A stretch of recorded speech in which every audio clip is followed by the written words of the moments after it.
Good afternoon, Diecast friends, family, and channel viewers. This is my afternoon coffee.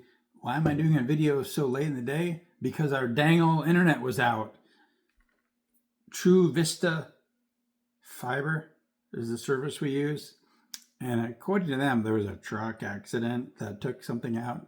Who knows what really happened, but we had no internet until about a half an hour ago. So now I'm getting around to do a video. It's Too Often Tuesday. This is Too Often Tuesday. And I'm just going to open some stuff. So 4 of these that I got today, this very morning. Our internet was out, so there was nothing to do but hit some stores, and I found some of these Q as in Quincy, the medical examiner, cars. So on with the show. Is this a show? I guess it's a show. I show you stuff, so it's a show. I kept 2 of these Euro Speed cars. I wouldn't mind the LaFerrari, but probably not going to find it in the wild because that's like very sought after by whatever, meth heads, poor people, collectors. This is a Bugatti Bolide.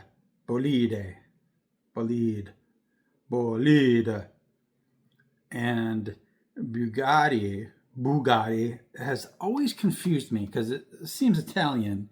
And most of my life, I assumed that the car maker or the car company was Italian.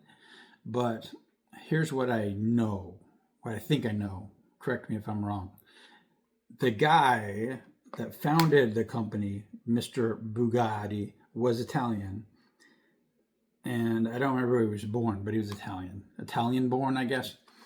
But the company was German, from the Alsace region of what was then Germany and then became France. So then it was French. Like Bugatti is actually a French company, but they were recently, like within the past 10, 20 years, purchased by Volkswagen. So now they're German again. So it's just European. It's a European car brand, I guess. That's safe to say. Bugatti Bolide. And we got a blue one like this, just like this in the main line. Either this year or last year. But it wasn't this heavy and didn't have real riders. So that goes in the... I don't have a Bugatti box. I just have these go in a miscellaneous super hypercar box. But you never know. I mean, I did keep one of those EB 110s, and I have all the colors of the main line of this, so we might be reaching critical mass where I have a Bugatti box. This is much easier. It's a McLaren Solus GT. Electric. I think it's track only. And I'm under the impression that McLaren is a British company, but who knows? They could be Japanese for all I know. I didn't split this one. Damn, I thought I pre-split that one. I'm taking this knife and I'm going down here on the flat surface, and I'm not going to cut myself or spill my coffee. See how long this takes? Like, this is why I usually pre-split them, because this is like dead air. It's like really... Almost spilled my coffee. This is really bad programming. Didn't quite split it enough. But there it is. It's free. And this is another like premium casting of a car we saw as a mainline. And if I'm not mistaken, this same color too, an orange. Wasn't there an orange Solus GT? But whatever. They came my way. They were hanging there. This whole set is pretty easy to find except for the LaFerrari, because the drug addicts are buying them all to support their habits.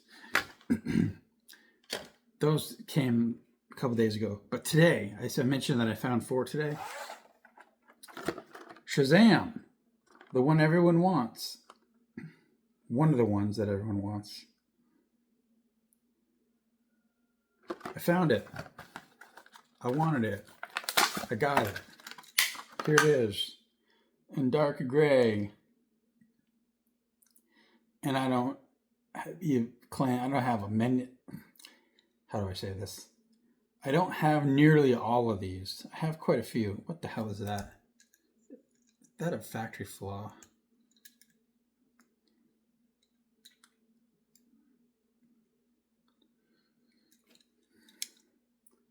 Thankfully, it pretty much came off. It was like a glob of paint from, what's a Malaysian person's first name? Benny? The only Malaysian I ever knew was named Benny, but that wasn't his real name. That was just what he went by. So there was a glob of paint from Benny's workstation, and now it's gone.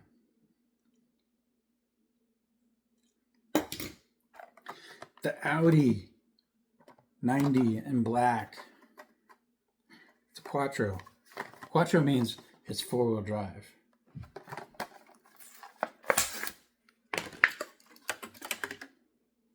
Sweet. Not a rally car. It's a race car with a big bar of soap body kit. It's a wide body. It's got a red interior, but race cars do lots of weird things. This Pontiac Aztek custom. Yeah, it's custom. And we're going to open it to see if it's got Heisenberg's hat and glasses in the back. When he was Heisenberg, he drove a Chrysler, though. When he was Walter White, he was driving the Aztek. So it must have been a brief transition. Yep, there it is. There's the hat, and there's the glasses. See it? So it's a little Easter egg nod to Breaking Bad. And I'm going to keep this because I have a Pontiac box. So waiting for that Pontiac series to drop someday. Until then, I have these and a couple other miscellaneous Pontiacs in there. And then this one. Sweet. The McLaren W1. What does the W stand for? I don't know. I found, this is the third time that I found some QK scars in this area. The second time was like a bonanza. Like they must have just restocked like 7 or 8 cases because I got a lot of stuff to resell. Except the yellow Ferraris and this here McLaren. Because the scalper drug addicts bought it so they could sell it and get their Monster energy drinks and air fresheners and stuff. So that'll go on I actually have a McLaren box. And this is only the second time we've seen the W1. We saw it in another color. What was that color? Orange? I think it was orange. This year. This is like the second color for this year. And it's a debut. And so those are the 4 that I found. And then this one has been hanging around. This one came from Son of Harold. That Son of Harold. A Land Rover Defender 110. And my dumbass found out recently that the 110 means the wheelbase. Inches, I guess. The 90 is a 90-inch wheelbase, and the 110 is a 110-inch wheelbase. Makes sense? I definitely collect the 90s. This might be my first 110. I have some older Matchbox Rovers, but not this one. It's been going through some serious mud.